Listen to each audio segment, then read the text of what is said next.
Dark Souls 2 fait partie de ces jeux avec lesquels on vous saoule maintenant depuis plusieurs mois, parce qu'on a besoin de partager avec quelqu'un cette attente qui se fait de plus en plus insoutenable. Heureusement, nous ne sommes pas les seuls, à l'image de cette communauté active de joueurs qui continue à faire vivre le premier Dark Souls par exemple, principalement un coup de speedrun. Prévu pour le 14 mars prochain chez nous, Dark Souls 2 nous a été lui présenté par l'un de ses producteurs, Miyazoe Takeshi, qui a bien voulu répondre à quelques-unes de nos questions. À commencer justement par l'influence qu'a eu cette communauté sur le développement du deuxième volet. It's always interesting and it's always fun to see how the community is so strong and so close. The speedrunners are incredible.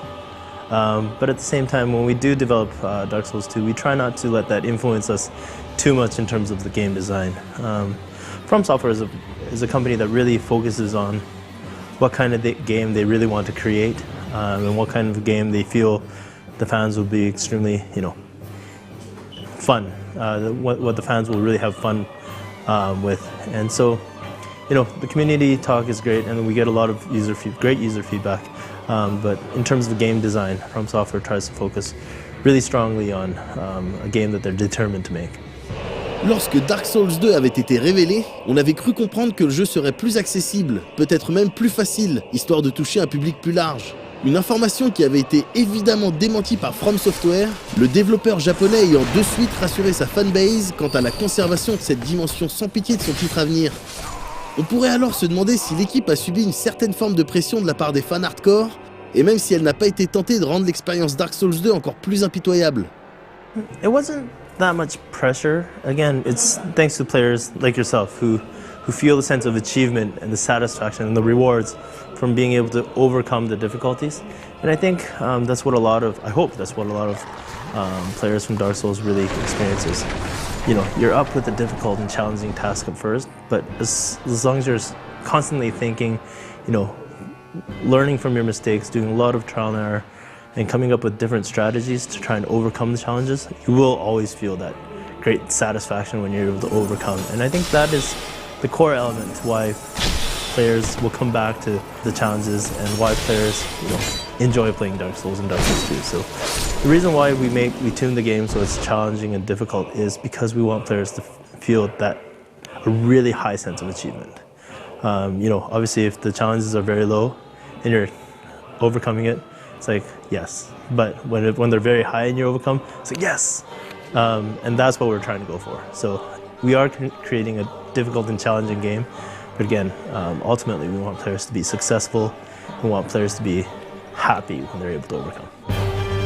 Dark Souls 2 proposera donc du challenge de bâtard, mais se pointera également avec quelques fonctionnalités susceptibles de changer l'expérience en ligne. Le jeu dispose en effet d'une option chat vocal pour ceux qui le souhaitent. Une feature qui pourrait éventuellement aller à l'encontre de l'esprit de la série, la solitude, la déprime et la cruauté de la vie étant les feelings majeurs que nous sommes censés ressentir en jouant, mais que From Software a toutefois souhaité inclure comme nous l'explique Takeshi. I think it will provide a new experience. I think, for Dark Souls 1 and still for Dark Souls 2, there's that loose connection that you have with other players is something very important. And the way to communicate with players is either through blood messages or gestures. When you see somebody bow, you sort of get a sense of what kind of person that person is. And that was the extent of how you could communicate with other players.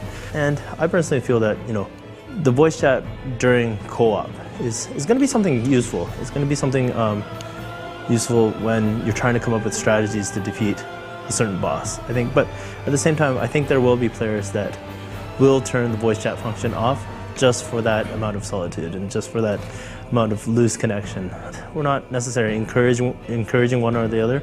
We just want to provide the option of players to be able to do it if they want and don't have to do it if they don't want to. Le premier épisode reste encore aujourd'hui une véritable leçon de level design, et il semblerait que Dark Souls 2 propose une expérience quasi similaire, avec toutefois des zones un peu plus ouvertes mais toujours connectées.